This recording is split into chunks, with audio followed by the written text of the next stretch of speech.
Today I want to speak about value investing and principles which we can apply to real estate. Value investing by itself is quite an old concept, and you probably know who this guy is that I have this screenshot of. It's Warren Buffett. Many people consider him the greatest investor of 21st century, and here's a book. This book is one of the most famous investment books or books about investing, which was written by Benjamin Graham. And this book was written in order to show the principles about value investing and what it is. So this book is usually coined as the one book you need to know, you need to read about investing, or you need to read before starting to invest. And I have had an interesting story recently, which I thought I would like to share. So one good friend of mine who's not related with finances or investing, he once came to me and said, "Gustas, have you read this book, The Intelligent Investor?" And I said, "Oh yeah, sure. I read it." And he said, "Now I will start investing, and I will invest based on these principles." And Warren Buffett invested, and Warren Buffett is one of the best investors there is, so it's probably quite easy. And the simple answer is yes, it's easy, but at the same time, it's quite hard considering the fact that most of the concepts of this book are outdated. So there has been numerous revisions and improvements made to make it closer to today's, but there's one very important aspect of this investment strategy of value investing is basically acquiring assets, acquiring stocks that are underpriced relative to their intrinsic value.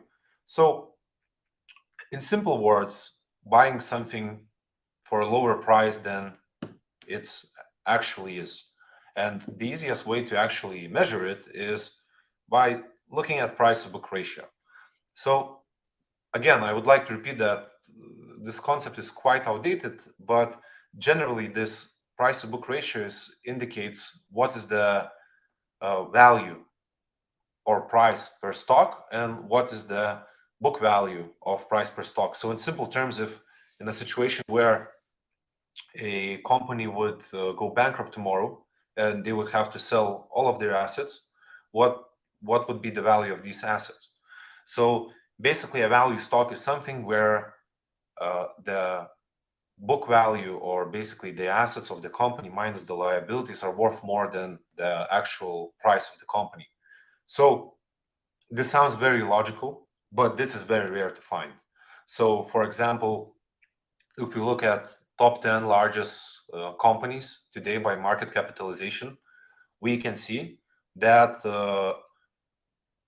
actually none of them is a value stock, and they don't even get quite close to it. So at number 7 spot, we have Berkshire Hathaway, which is Mr. Warren Buffett's company, which is based on principle of investing into value stocks. And they've been doing this quite successfully for now more than half a century, I believe. But the interesting thing is that Berkshire Hathaway by itself is not a value stock. And here it gets, I think it's quite interesting, because essentially what Berkshire Hathaway does, they invest money into other companies, and they are very large shareholders in companies like Coca-Cola and Apple and numerous other companies. But even their index of price per share to book value is above 1. By value investing principles and this book, Intelligent Investor, a value stock is initially, the value stock is a company which ratio is below 1. Berkshire Hathaway is something around 1.5. And out of this other list, the closest you can get is a company at number 10 spot, ExxonMobil. And this is an oil company. And why I think it's important for us to understand is that even it company that produces oils and invests a lot into machinery, into equipment, into land, and has a lot of assets, even this company is not a value stock. So, and its ratio is something above 2.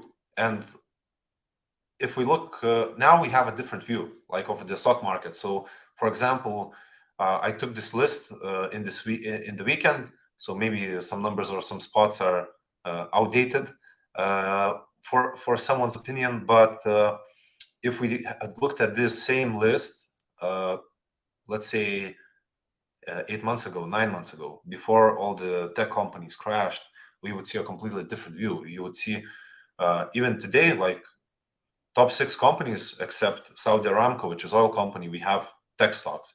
9 months ago, we would have a situation where almost, I believe, all except 2 companies would be tech companies, which basically have no assets. And this whole concept of value investing, in my opinion, you can read again. I would like to say that this is a really great book, and you will learn a lot. But some of the concepts are quite outdated, and this sort of principles they moved away from stocks, at least from these largest companies. But it hasn't moved from real estate. And I think that a lot of the principles that you can find in this book, and generally the principles of value investing, can be applied to real estate, and they work very efficiently. Today, I would like to share some of my insights and how we could apply and what principles could be applied. I wanted to make this webinar quite interactive, and I wanted to take real life examples from listing sites, but I figured that it's better to show some of the examples of properties InRento has already financed, and show how can they be, what could be your thought process of making an investment in one of these value real estate investments. Also, I would like to point out here that this webinar is not only for those who invest or want to invest on an InRento platform, but it's also for our potential project owners.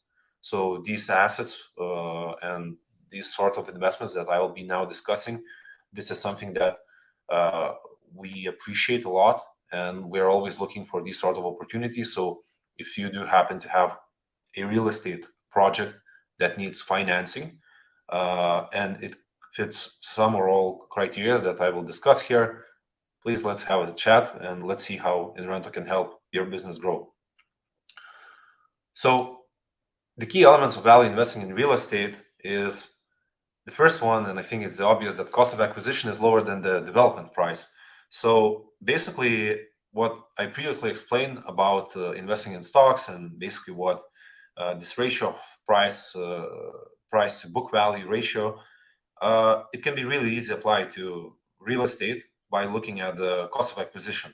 So basically, real estate is like any other financial instrument there is. So even though real estate has its intrinsic value, the price of real estate at the end of the day is decided by the Mr. Market. So it's based on the supply and the demand and other external factors. But there's these properties which are quite interesting, and they usually have their drawbacks, and I'll discuss them, and risks. But there are properties that you can acquire for a cheaper price per square meter than it would cost to build them.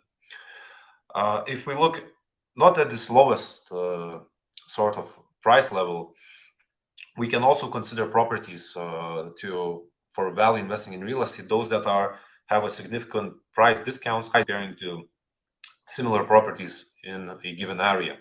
And because we are a buy-to-let investment platform, and generally we look at real estate as investment in terms of cash flow, we always believe that basically if the rental yield is higher in a given area, the rental yield is the best decider of the value of the asset. Maybe it's not the best way to decide on the value of real estate based on the end user. So basically someone who would buy it, for example, to live. But for investors, for institutional investor type assets, for example, those that are not specifically tailored for someone to use them as an end user, like for example, let's consider a hotel or a office building, or for example, co-living. Then we are looking at what are the rental yields for similar assets in a given area, and we compare what are the differences in terms of yield. So I think these are the key principles and key elements what makes a particular property a value real estate investment. Value real estate investment, I would also like to say that just as value investing in stocks, here sometimes based on these principles you can make really exceptionally high returns, but goal here is not to achieve the highest return as possible, but how to make conservative, safe decisions which will generate a very significant rental yield. So as a reference, I wanted to compare to this project that we funded with InRento this year. So it was a property in Kaunas. It's quite a sizable property. If I'm not mistaken, today it has 20, somewhere close to 20 different studios or apartments, you can say, for rent. And this property was sold, for example, 700 euros per, not sold, but in this investment, the investors' return for capital gains is calculated from almost 700 euros per square meter price. So if you look at any other property, like for example in Lithuania, and this property is in a good condition and good shape, you cannot build a property without 1,000 euros per square meter. And here I'm excluding land. So basically, if you had it, the land cost, the development cost, and even the furnishing cost, because this is a final rental property. So basically, it even has the mattresses and the kettles, and it's fully tailored for a tenant to move in tomorrow. We would go much higher than 1,000 euros per square meter, and the annual rental yield on this property is way above 10%. So this is what we discuss is the lower end of the apartments. And so what happens with premium apartments? So basically, not the cheapest alternatives, but we take prime locations. So we take city centers, business districts, and I took a word premium here. It's quite a broad name. I'm not saying it's a luxury apartment, but basically premium. So either it has a prime location or it has a above average price segment. So for example, these apartments, they have generally a lot of them prices depend on the price variations of the market. So for example, we are looking today at the apartments to acquire, and the property prices are going up. Economy is cyclical, so if you end up buying the final product, where end users buy, the price always varies. So basically, if we look at these sort of value investing principles, and if you want to invest in, for example, in properties which are specialized and tailored for the investor case, so either institutional investors or private investors, they are buying the yield. So in a lot of these cases, when you have these sort of premium apartments, premium locations, the yield isn't actually that high. So why should you buy, or how or when to buy premium apartment if you consider the price is good? So probably the easiest example is it's located in an area with very limited supply and high demand. I understand that these words sort of sound they don't say much in simple terms. And here, real estate is really local. So basically, to understand the area and its supply and demand, really requires the local skills. But for example, if you, for example, are from Lithuania, like two very good examples are, for example, Old Town of Vilnius or Neringa by the sea. So Why these two locations? Because the supply, Vilnius Old Town can increase its supply a little bit, but we are not expecting to double the real estate and housing properties in any close time. So, and if people move into Vilnius, all of them want to stay in the city center, or if we're having tourists. So this creates a high demand and very limited capabilities to create the supply.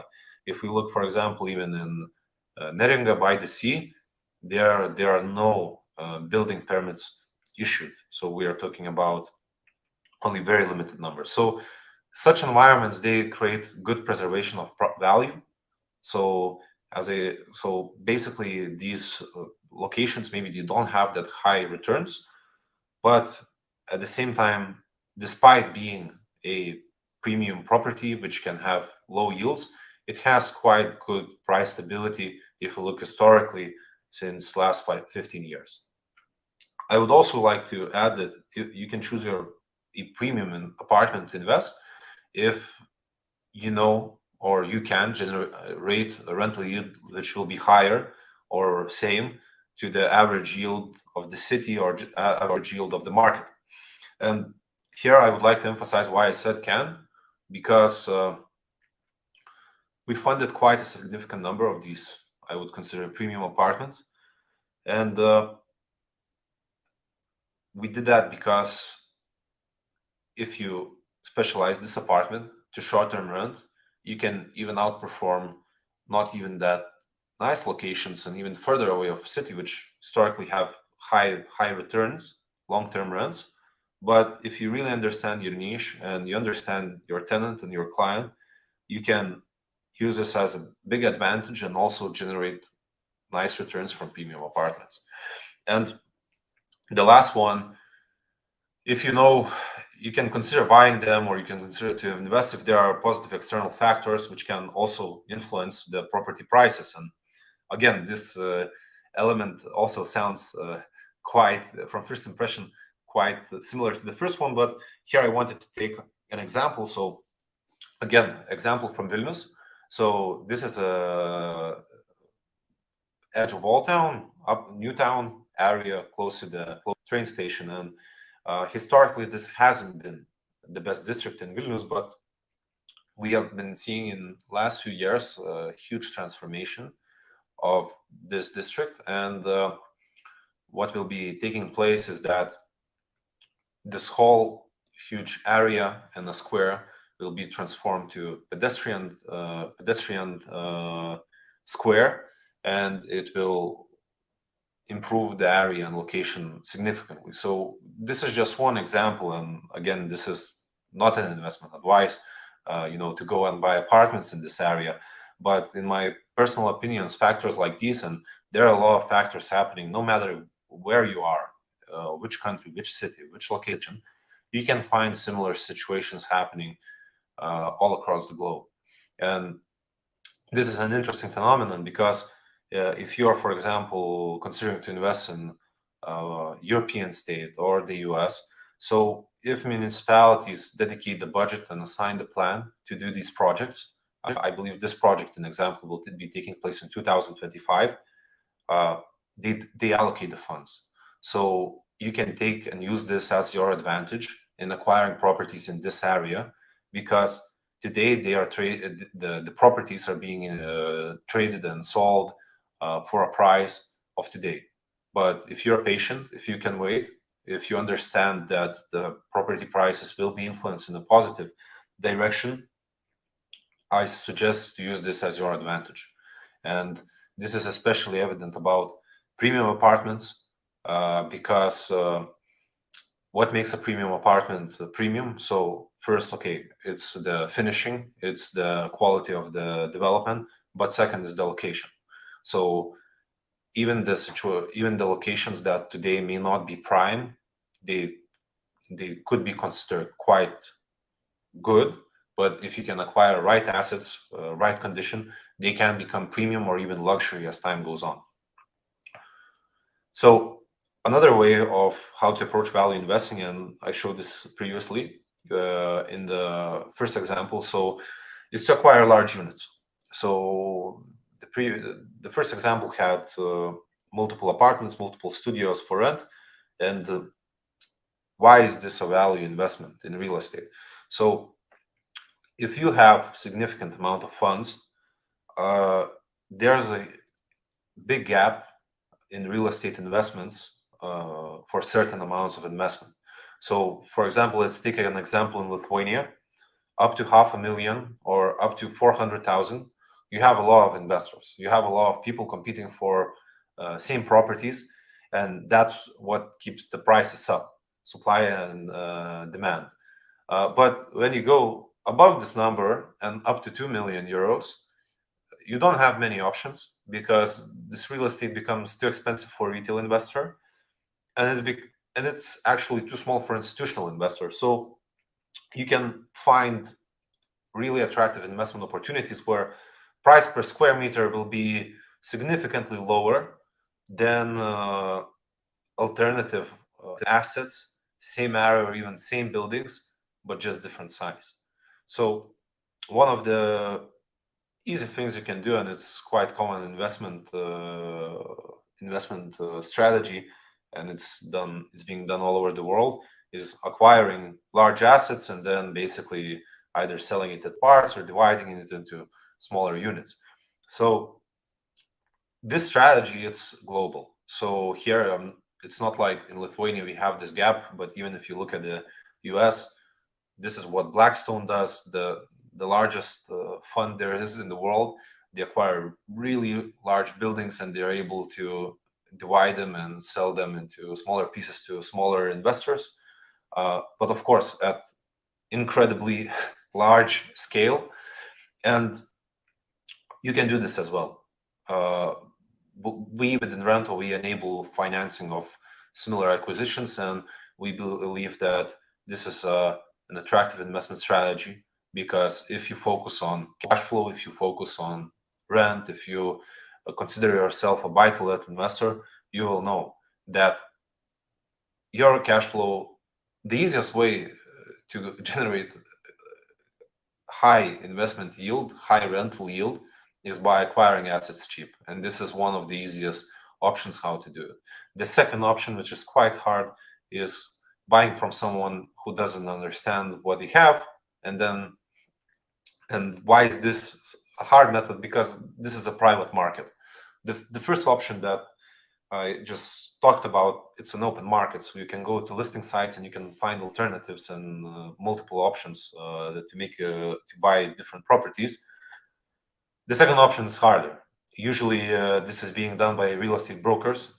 So I know that real estate brokers have taken advantage of people in this way by basically when people reach out to them and they, for example, have a certain price which they want to sell the real estate, the real estate brokers can come back to them and say, oh, we just recently talked with someone who wants to buy, and this is the price.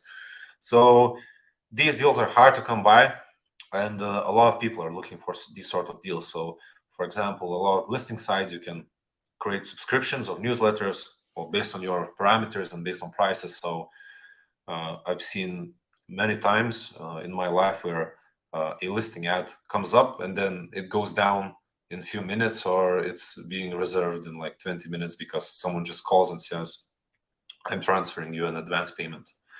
And the last and probably also quite obvious is investing in poor quality assets, or in simple words, buying something that can be renovated or developed and improved in terms of the price. And our business and generally these webinars that I've done up to this point is about buy-to-let. So I don't want to branch out too much about real estate development, because I think there are much more people than I who can explain these concepts better. But I want to talk about a very important aspect, which is related to the first point as well.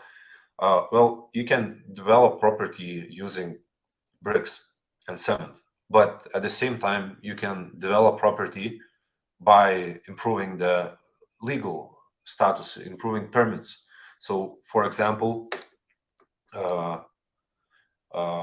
what can be done without having to build bricks and improve the value of the property is to acquire assets where, for example, you can build additional floors on top, or the total area of the land hasn't been used and you can build more assets. But obviously this investment type, it requires a lot of know-how, a lot of experience and understanding how this can be done. So it's quite hard to spot these gems. But again, here what we are talking about is how we can acquire something which has a much higher intrinsic value. So I figured this is worth to mention. And this is an example. We funded this property as well. So it's again Vilnius Old Town district. Price of acquisition is almost the same of what it would cost to build from scratch. I believe that I generally believe in this area, in this part of town. The reconstruction which we previously was shown is also happening 500 meters from this location, and the project owner in this particular property will be able to easily generate rental returns in excess of 10% return. I think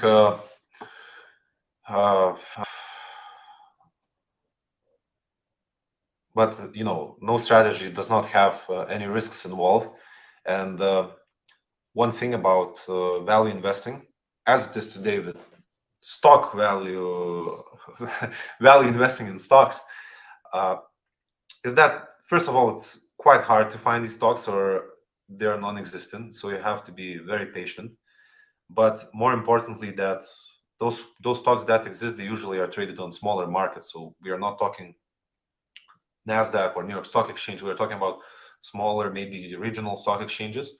And just with real estate, with stocks, you can have an issue with the liquidity. Like, you can consider that, yes, I acquire an asset which would, it has higher book value than the price of shares, but you can be wrong. Same as with real estate. If you acquire wrong asset, no matter that, it's cheaper to acquire it than to build it from scratch, you may not be right. So investing in this strategy, you will have high returns from rent, and you will have low price per square meter in terms of acquisition. But illiquidity is your biggest enemy, and here the best teacher in this situation is just experience. In terms of other risk, which I think a lot of people underestimate, is the time and cost of the development. So last 10 years, we have seen a situation, maybe not 10 years, but last 8 to 10 years, we've seen a situation that basically most of the developments have gone as they were planned. Well, now I believe the situation will be a little bit different. And we saw a huge increase in prices of development materials and even labor costs. So if you choose this way of creating value by acquiring a value real estate investment and then choosing to even improve its value via development, just be very realistic about development process and development costs.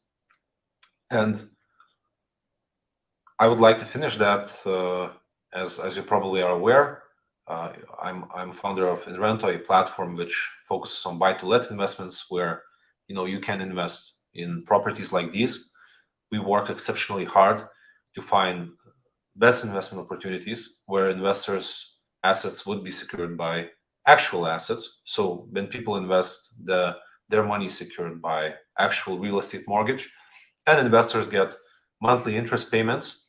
And very similar to like owning a rental property, or for example doing a value real estate investment, what I just previously discussed, you can come and visit our platform, sign up, start investing in similar projects just with 500 euros, get experience, and earn capital gains. So when the property will appreciate in value, your investment will also work. So you will get also part of the profit as defined in each project individually. So I would like to thank you for listening to me. My name is Gustas. I'm founder of InRento. You can scan this QR code and you can add me on LinkedIn. And I welcome everybody to ask questions. And if we are not able to answer all the questions, I will try to get back to you on LinkedIn if you send me a message. So thank you very much. Now let's switch to questions.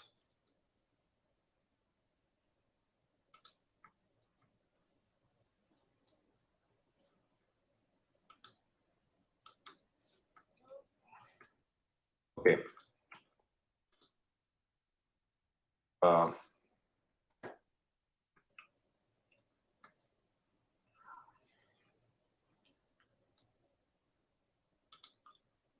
Ivers is asking, in which stage is it possible to get financing? Does the project needs to be acquired, or it's also possible to get needed support for buying and renovating?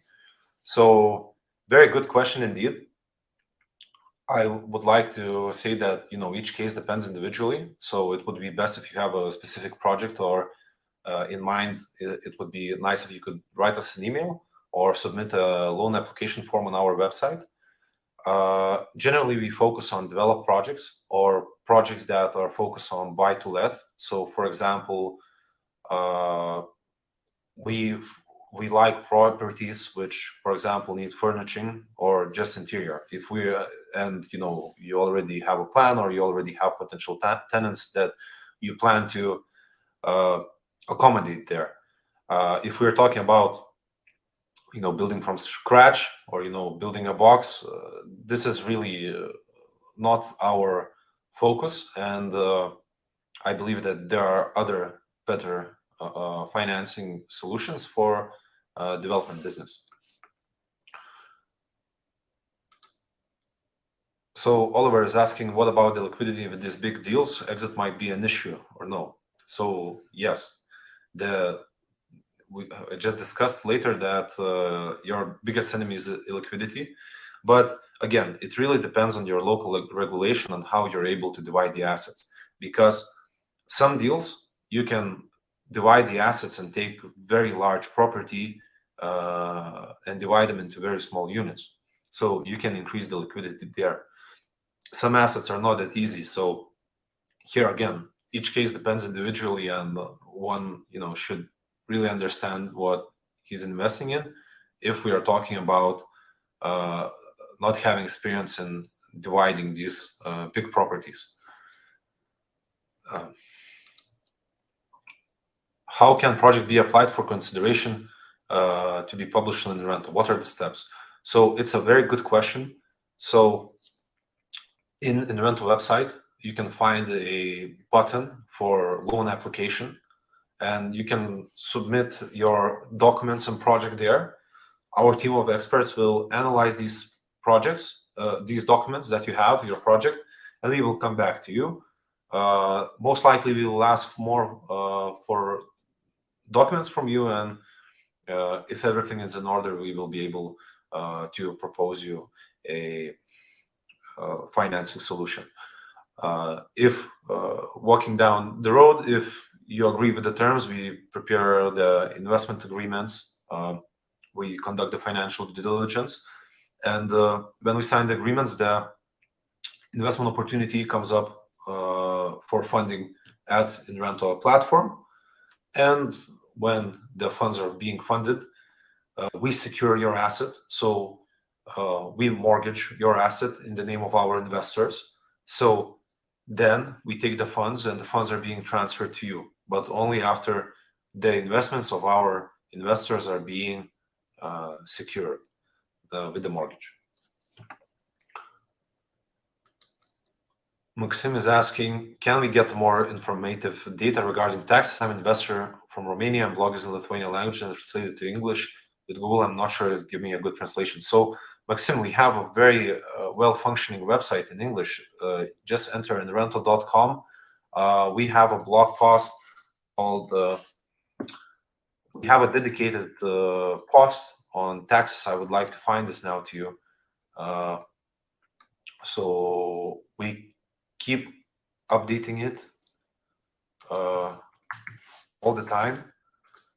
So let me share my screen here while we are speaking. So this is the article. In order to find it, you can just go to our blog and enter taxes. You will be able to find here. And here, everything is being defined, what you need to know if you want to invest in rental, depending on each country.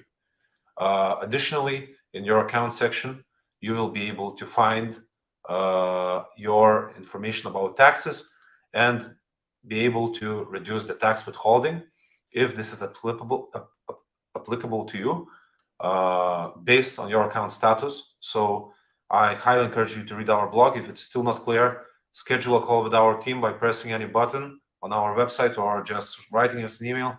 We will get back to you as soon as possible.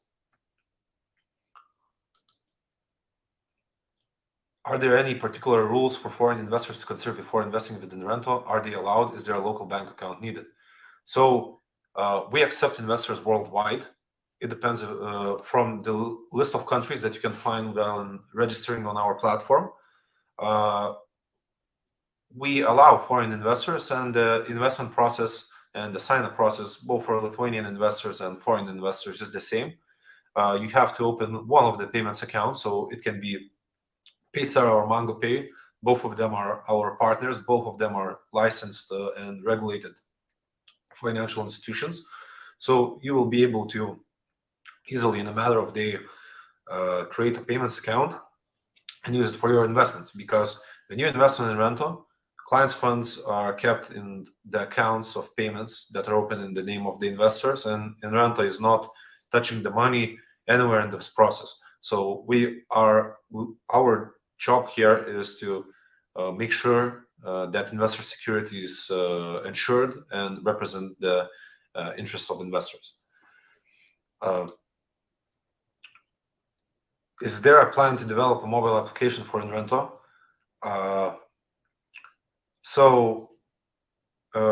This is a very good question. We don't have the short-term plan. To be honest with you, we've been thinking about doing this online app for quite a lot of time, but we recently launched a new interface. We are still working on some improvements on optimizations, but I believe we made quite a good mobile version, which should work well, and it will work even better as the time goes by. So at this moment, we focus more on improving the existing infrastructure that we have rather than creating an app. But at the moment, we are doing some integrations with some apps.